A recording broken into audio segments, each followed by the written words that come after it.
भारतीय कुश्ती संघ के पूर्व अध्यक्ष बृजभूषण शरण सिंह और रेसलर्स विवाद में अब पहलवान साक्षी मलिक ने एक नया खुलासा किया है।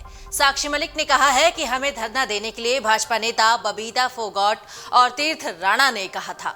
इन दोनों नेताओं ने उन्हें कहा था कि बृजभूषण के खिलाफ अपनी आवाज उठाओ। यही नहीं, जंतर मंतर पर धरने की परमिशन भी बबीता फोगाट और तीर्थ राणा ने ही दिलाई थी।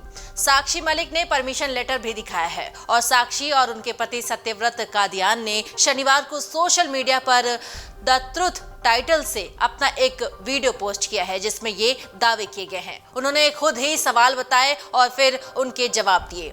साक्षी का ये दावा इसलिए अहम है क्योंकि बृजभूषण समेत भाजपा ये कहती रही है कि धरने के पीछे हरियाणा से राज्यसभा सांसद दीपेंद्र हुड्डा हैं। वहीं बबीता फोगाट खुद भी रेसलर्स के धरने में राजनीति होने की बात कहती रही हैं।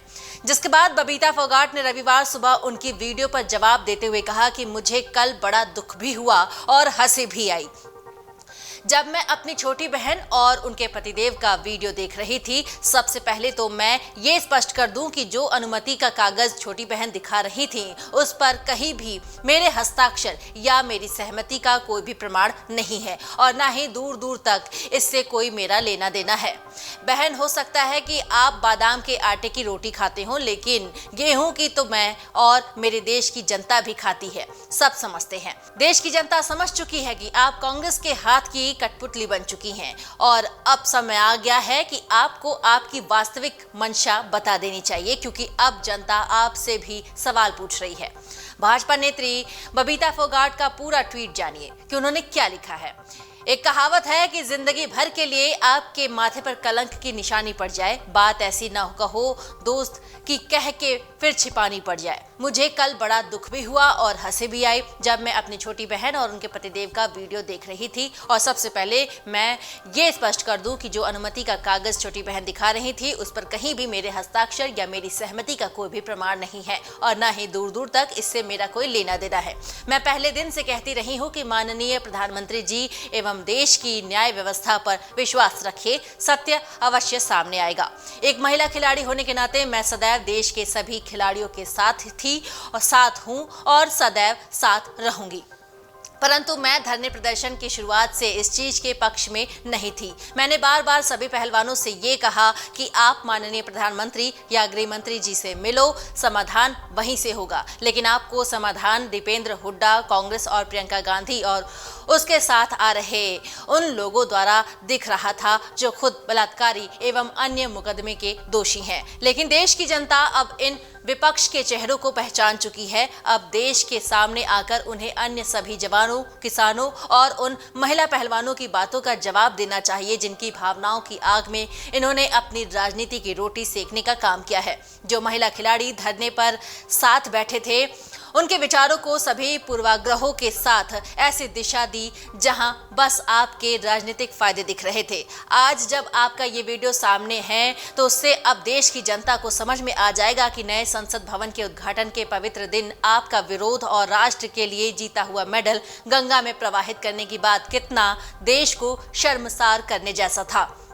बहन, हो सकता है आप बादाम के आटे की रोटी खाते हो, लेकिन गेहूं की आटे की रोटी तो पूरी जनता खाती है। हम सब समझते हैं, देश की जनता समझ चुकी है कि आप कांग्रेस के हाथ की कठपुतली बन चुकी हो।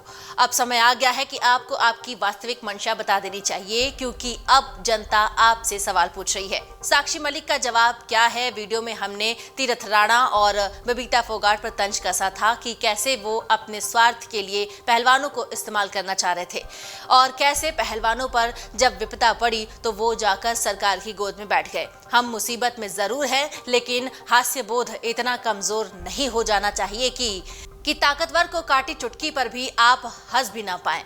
तो कुछ ऐसा लिखना था बबीता फोगाट का।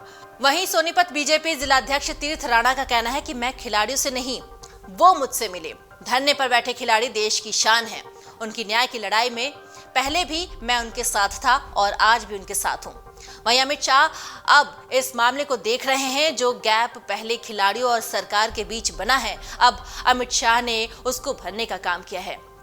हमें उम्मीद है कि अब खिलाड़ियों को न्याय मिलेगा। दीपेंद्र हुड्डा पर पूछे गए सवाल पर तीर्थ राणा का कहना था कि बीजेपी और सरकार पहले भी खिलाड़ियों के साथ थी और आज भी उनके साथ है। मैं खिलाड़ियों से नहीं, खिलाड़ी मेरे से मिले थे। उन्होंने ही मुझे बृजभूषण के बारे में बताया था। पहलवानों ने बृजभूषण शरण सिंह पर यौन शोषण के आरोप लगा रहे हैं और ये प्रकरण उसके खिलाफ है। पूरा मामला न्यायपालिका के पास है, न्याय जरूर मिलेगा। वहीं जंतर मंतर पर धरने की अनुमति वाले सवाल पर कुछ स्पष्ट जवाब उन्होंने नहीं दिया और बल्कि उनका कहना था कि समय आने पर सब कुछ बता दिया जाएगा। वहीं हरिद्वार में मेडल बहाए जाने के सवाल पर तीर्थ राणा का कहना था कि सभी की भावनाएं थी कि खिलाड़ी ऐसा ना करें। खिलाड़ियों ने उस समय रोष था और हिंसा वाली कोई बात भी नहीं हुई थी। आपको बता दें कि साक्षी ने कुछ सवालों के भी जवाब दिए हैं। साक्षी का कहना है कि उनकी लड़ाई सरकार से नहीं, उनकी लड़ाई बृजभूषण सिंह से है। पहले हिम्मत और एकता नहीं थी, अब दोनों चीज है तो इतने पावरफुल आदमी के खिलाफ लड़ाई लड़ पा रहे हैं। साक्षी और उनके पति सत्यव्रत कादियान ने शनिवार को सोशल मीडिया पर द ट्रुथ टाइटल से एक वीडियो पोस्ट किया है जिसमें ये दावे किए गए हैं। उन्होंने खुद ही सवाल बताए और फिर उसके जवाब भी दिए। साक्षी का ये दावा इसलिए अहम है क्योंकि बृजभूषण समेत बीजेपी ये कहती रही है कि धरने के पीछे हरियाणा से राज्यसभा सांसद दीपेंद्र हुड्डा हैं। वहीं बबीता फोगाट खुद भी रेसलर्स के धरने में राजनीति होने की बात कहती रही हैं। वहीं तीर्थ राणा भी हरियाणा के सोनीपत से ही भाजपा के जिलाध्यक्ष हैं और साक्षी ने यह भी कहा है कि हरिद्वार में इस तरह का माहौल बना दिया गया कि अगर हम मेडल बहाने जाते तो हिंसा होने का खतरा था। WFI के पूर्व अध्यक्ष बृजभूषण सिंह पर 6 महिला पहलवानों के यौन शोषण केस में बनी चार्जशीट में नए खुलासे हुए हैं और सूत्रों के मुताबिक दिल्ली पुलिस की जांच में 6 से 2 महिला पहलवानों के साथ छेड़छाड़ और एक का रास्ता रोकने या पीछा करने का भी मामला सामने आया है। दिल्ली पुलिस को कॉल डिटेल्स से कुछ खास हाथ नहीं लगा है। अमर उजाला अब आपके टीवी पर भी।